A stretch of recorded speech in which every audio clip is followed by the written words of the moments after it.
Hi friends, బాగున్నారా? ఏం చేస్తున్నారు? వంట ఈరోజు ఏం చేశారేంటి? మా వారు ఎందుకు సిగ్గుపడుతున్నారో తెలుసా? మా పాపను పక్కన కూర్చొని ఆనియన్స్ కట్ చేస్తున్నారు, ఇంకో పక్క ఆయిల్లో ఆనియన్స్ ఫ్రై చేస్తారు.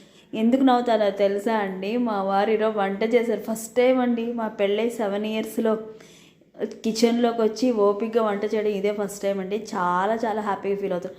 మా వారే కాదండి, మా వారి ఫ్రెండ్స్ కూడా వచ్చారు. ఆ సార్ వాళ్ళు మా సార్ ఇద్దరు కలిసి చేశారు.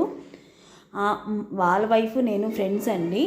ఆ మేడము నేను చిన్న చిన్న ఇంగ్రీడియంట్స్ కావాల్సిన వస్తువులన్నీ తెచ్చిస్తా అంటే వాళ్ళు వంటలు చేస్తూ వచ్చారు. బట్ చాలా హ్యాపీగా ఉన్నాం. చాలా చాలా బాగా చేశారు సారు, మా సారు. ఎంత టేస్టీగా అంటే నాకైతే హోటల్కి మించి టేస్ట్ అనిపించిందండి. చూడండి తను ఎంత బాగా మ్యాగ్నేట్ చేస్తుందో ఓపిక్గా. మనం ఇలాంటివన్నీ చేయమండి. వెళ్ళామా, కిచెన్ క్లీన్ చేసామా, చికెన్ బాగా క్లీన్ చేసి కుక్కర్లో వేసామా, వేయించామా, ఫ్రై చేసి దాన్ని ఒక 4 విజిల్ పెట్టి చేసేసామా. బట్ వీళ్ళు అలా కాదే, ఓపిక్గా ఆనియన్స్ని కట్ చేసి దాన్ని ఫ్రై చేసి పక్కన పెట్టి మళ్ళీ కడాయిలో చికెన్ వేసి దాన్ని వేయించేసి మధ్యలో టమోటాలు వేసి, చూడండి ఆనియన్స్ కూడా పాపం ఎంత బాగా కాల్చి పెట్టేశారు. అవి పాపం ఎందుకంటే నన్ను ఇలా ఎర్రగా చేసేసి, ఈ స్పైసీ గింజలు చూడండి మన కళ్ళే చూస్తా ఉన్నాయి. మీరు ఎప్పుడైనా ఇలా చేశారని. మనం ఇట్లాంటివన్నీ చేయమంటే ఏదో చాలా సింపుల్గా అనుకుని చేస్తాం. మగవాళ్ళు ఎప్పుడు చేయకుండా ఒక్కసారిగా చేస్తారు కదండి. చాలా స్పైసీగాను చాలా టేస్టీగాను చేస్తారండి. చాలా తక్కువ టైంలో చేశారు. నాకైతే బాగా నచ్చిందండి. మా వారిలో కూడా టాలెంట్ ఉందండి ఓయ్. అందుకే అప్పుడప్పుడు గుర్తించాలని. మనల్ని ఎట్లా గుర్తించరుగా, బికాజ్ వీఆర్ హౌస్ వైఫ్స్. No salary but they have full work in home.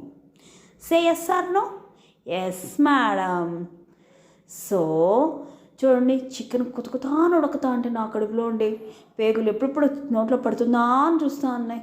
ఆ కలర్ కూడా చూడండి నన్నే డామినేట్ చేస్తాను. మనం ఇంత కలర్ లేకపోయినా చికెన్ అన్న కలర్ తెప్పిద్దాం అనేసి కొంచెం కలర్ వేసేసాడు మా ఆయన. వేసి దాన్ని కొంచెం స్టవ్ హైలో పెట్టేసి ఇంకో పక్క చూడండి కుక్కర్లో స్పైసీ గింజలు వాటర్ ఉడుకుతాను. ఎందుకంటే రైస్ హాఫ్ బాయిల్ చేసుకోవాలి కదండి.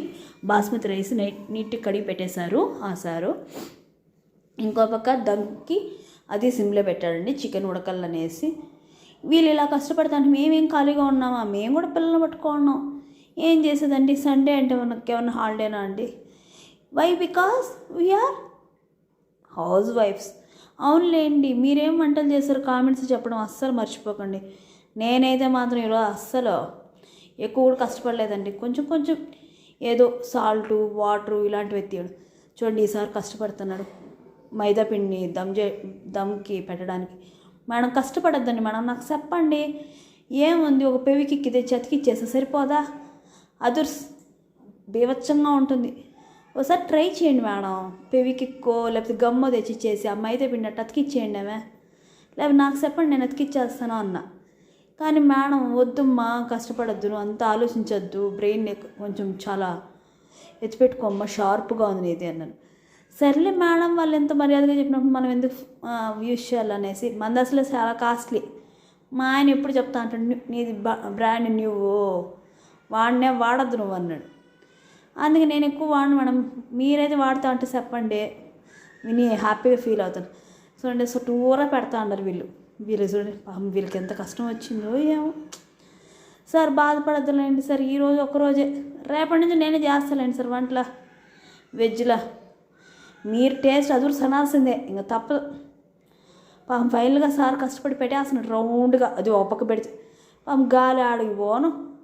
నువ్వు బాధపడద్దే గాలి, నీకు కూడా టైం ఇస్తా, ఒక అరగంట తర్వాత ఓపెన్ చేస్తా, అప్పుడు గాలంతా వచ్చేద్దులే. బయట వచ్చిన తర్వాత ప్రశాంతంగా ఉంది, ప్లేట్ తీసేస్తా, అప్పుడు నీకు కూడా ఫ్రీడమ్ వస్తుందిలే.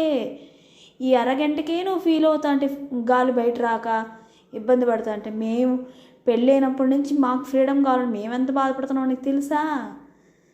ఓ అంతేలే, ఎవరెవరి బాధలు వాళ్ళవి. బాధ కాదులే, నాకు తెలుసులే స్టవ్ వేడెక్కువగా ఉందనా. మాకేం ఉండదులే, ఎందుకంటే నువ్వు కదా ఉడకతా అండిదా, ఉడుకు. ఇంకో పక్క మైదా అండి, ఇంకో పక్క మసాలా చూడండి, అన్ని ఆనియన్స్ గార్లిక్ అవన్నీ పక్కన పెట్టుకున్నారు. పాలు కూడా పెట్టుకున్నారులేండి, అంటే మూత పెట్టడం మర్చిపోయినాను అందుకనేసి. ఏం చేస్తున్నారు మీరైతే, ఏం చేశారు స్పెషల్స్? అప్పుడప్పుడు మీ వారిని కూడా కిచెన్లో పంపించండి. పాపం వాళ్ళ టాలెంట్ కూడా గుర్తిద్దాం. మన టాలెంట్ ఎట్లా వీళ్ళు గుర్తించరుగా, మనం అన్నా గుర్తిద్దాం. ఏం చేద్దాం, ఉన్నదే చిన్న లైఫ్, ఆ లైఫ్లో మనం పడే కష్టాలు వీళ్ళకి తెలాలి కదా. కిచెన్లో ఏం చేస్తాం, ఎంత పని చేస్తాము అనేసి. చూడండి ఈసారి చాలా కష్టపడిపోతాం సార్. మీరు ఫీల్ అవ్వద్దండి సార్, ఇంత కష్టపడద్దండి సార్. ఒక పక్క అంత మొత్తం పెట్టేసి స్టవ్ ఇచ్చేయండి, బాగుంటుంది. అప్పుడు మళ్ళీ మీరు ఎందుకు సురూరా తిప్పేస్తారు దాన్ని.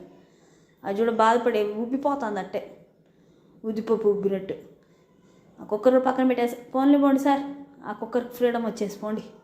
ఆ స్టవ్ మీద పెడితే దానికి భయం కుక్కర్కి, యాడ మళ్ళీ ఆన్ చేసేస్తారు, వేడికి ఇచ్చేస్తారు అనేసి దమ్ము అవుతా ఉంది ఆమెని. నేను మాత్రం తగ్గేదే లేదన్నట్టు స్టవ్ ముందరే చూసి వీడియో తీస్తున్నాను. ఎందుకంటే మీకు చూపిల్ల కదా మేము పడే కష్టమైందో. నిమ్మకాయ కూడా పిండేస్తలే మధ్యలో, మీకు తెలాలని నిమ్మకాయ ఆడ పెడితే. ఇప్పుడు పిల్లి పాలు తాగింది లేదు తెలాలంటే, అది పాలు తాగేసి పక్కన గ్లాస్ వేసేసిపోతాండా అట్ట సౌండ్ చేస్తా. చూడు ఆ సార్ గెరిటితో చూస్తున్నాడు. సార్ నైఫ్ ఇస్తా సార్, మీకు ఎందుకు సార్ అంత కష్టమా? నైఫ్ ఇచ్చినానుకో కట్ చేసుకుంటూ వచ్చేస్తారు, హ్యాపీ బర్త్డే కేక్ లాగా. ఎట్టా మైదానే కదా, ఈజీగా వచ్చేస్తుంది. ఈ మేడం చూడండి ఎంత సింపుల్గా తీసేసి. చూస్తారా సార్, ఎట్లాంటి గట్టిదనైనా మేము తగ్గించేది, ఈజీగా తీసేసేది మాకే తెలుసు సార్. దట్ ఈజ్ హౌస్ వైఫ్స్. Okay sir. బా స్పైసీ గాలి కూడా వచ్చేసిపో, నీకు ఫ్రీడమ్ వచ్చేసింది లేపో. ఇంకా ప్లేట్లో పడ్డమే ఆలస్యం. ఆ చికెన్ దమ్ బిర్యానీ చూస్తా అంటేనే బా కళ్ళు ఇంత బాగుందా, ఎప్పుడప్పుడు నోట్లోకి వస్తుందా అని చూస్తున్నాను. వడ్డించండి సార్, పెరుగు పచ్చడి ఉంది, ఇంకో పక్కన చికెన్, అది కూడా ప్లేట్ తీయండి మనం. తినేసిన లాస్ట్లో కొంచెం టేస్ట్ కోసమని పక్కన పెట్టుకున్నాం. బట్ చికెన్ అయితే సూపర్. చేసేటప్పుడు సగం తినేసి ఉంటా, ఇంక మిగిలేదేముంది కొంచెం ఉందే, దానికి కూడా న్యాయం చేద్దామని పెడితే. మీరు కూడా ఇట్టే న్యాయం చేస్తారా? అన్యాయం చేసే పాపం చికెన్ బాధపడుతుంది. చూడండి చికెన్ కూడా కొంచెమే ఉందని అందరూ తినేసి టేస్ట్ అయితే అదుర్స్. ఆ ఒక్క పీసు కూడా వదలలేకపోతాన్న, అంత బాగా నచ్చేసి. ఇంత తిన్న తర్వాత సుక్క పడాల్సిందే. అదేనండి, నాటు సుక్క కాదు, మంచి సుక్కే. అదేనండి థమ్స్అప్. నేనైతే థమ్స్అప్ తాగేసా, కడుపు చల్లబడింది అనుకున్నా, కానీ తగ్గల. మళ్ళీ వస్తే షాపు పోతే షాప్లో పోయి జ్యూస్ అడిగితే ఇచ్చినాడు, మసాలా సోడా అంట. మళ్ళీ దాగి కుల్ఫీ కూడా తినేసి చల్లగా ఉంది.